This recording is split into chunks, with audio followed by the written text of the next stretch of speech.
ওখানে গিয়ে আমরা জানতে পারি যে এখানে 127টা গণকবর আছে এবং এগুলো সেই 19-20 জুলাই যখন ইন্টারনেট শাটডাউন চলছিল এই সময়ে এই কবরগুলো নতুন করে খোঁড়া হয়েছে।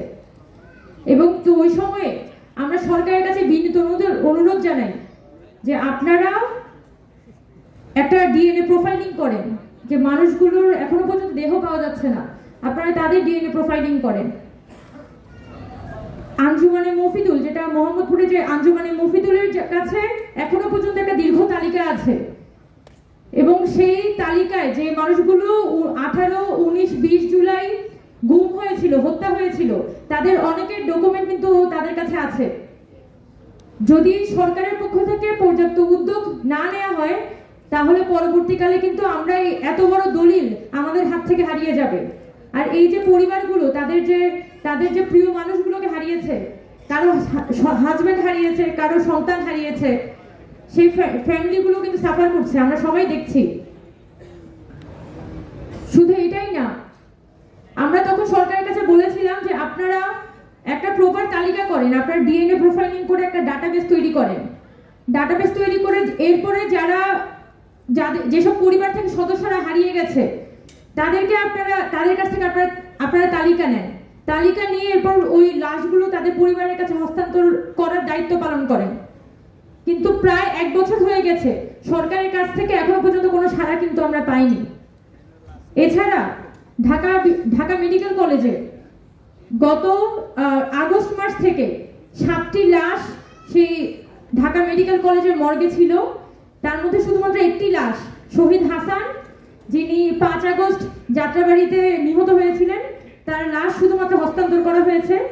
বাকি 6টি লাশ এখনো পর্যন্ত ঢাকা মেডিকেলের মর্গে আছে এবং এই লাশগুলোর কোনো প্রকার তদন্ত এবং সেই লাশগুলো এখনো পর্যন্ত পরিবারের কাছে হস্তান্তর করা হয়নি। কিন্তু এগুলো কিন্তু খুব কঠিন কাজ না। আমরা কিন্তু দেখেছি গত 2 মাস আগে যখন একটি গবেষণা সংস্থা তারা একটি রিপোর্ট পাবলিশ করে যে 167 জন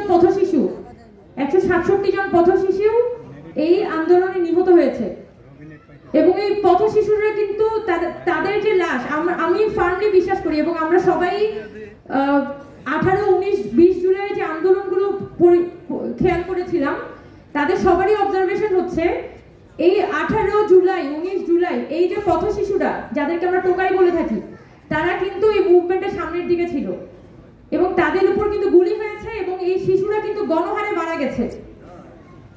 এছাড়াও অনেক রিক্সাওয়ালা বা এখানকার হকার যারা পরিবার অনেক দূরে, ঢাকা থেকে বহু দূরে থাকে, এরকম অনেক মানুষ কিন্তু 18, 19 জুলাই মারা গিয়েছিল এবং সেটার একটা ডেটাবেস, একটা কিছু গবেষণা সংস্থা তাদেরকে নিয়ে কাজ করেছে এবং দেখানো হয়েছিল যে 168 জন পথশিশু তারা কিন্তু এই আন্দোলনে নিহত হয়েছে।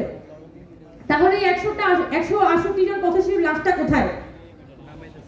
তো সরকারের কি এগুলো খুঁজে বের করা তাদের দায়িত্ব না? আমি এই কথাগুলো বলছি কারণ এই প্রশ্নের জবাব এখনো পর্যন্ত আমরা পাইনি সরকারের পক্ষ থেকে। যদিও আমার কথা যে সরকারের পক্ষ থেকে অনেক চেষ্টা তারা করছে, বর্তমান সময়ে তারা কিছুটা আর্থিক সহায়তা করা বা একটা লিস্টটা গ্যাজেট করে ফেলা, সেটার দায়িত্বটা কিন্তু সরকার পালন করছে। কিন্তু প্রত্যেকটা কাজই খুবই ছাড়া, খুবই জনবিচ্ছিন্ন এবং খুবই হচ্ছে যে একটা কনফিউজিং একটা পদ্ধতি। আপনারা যদি জুলাই ফাউন্ডেশনের দিকে তাকান, এখনো পর্যন্ত লিস্টেড আহত হচ্ছে 11,500 এবং নিহত সংখ্যা 834 বা 835 জন।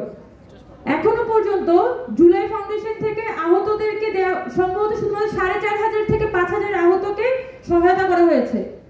তো বাকি আহতরা তো সহায়তা পায়নি।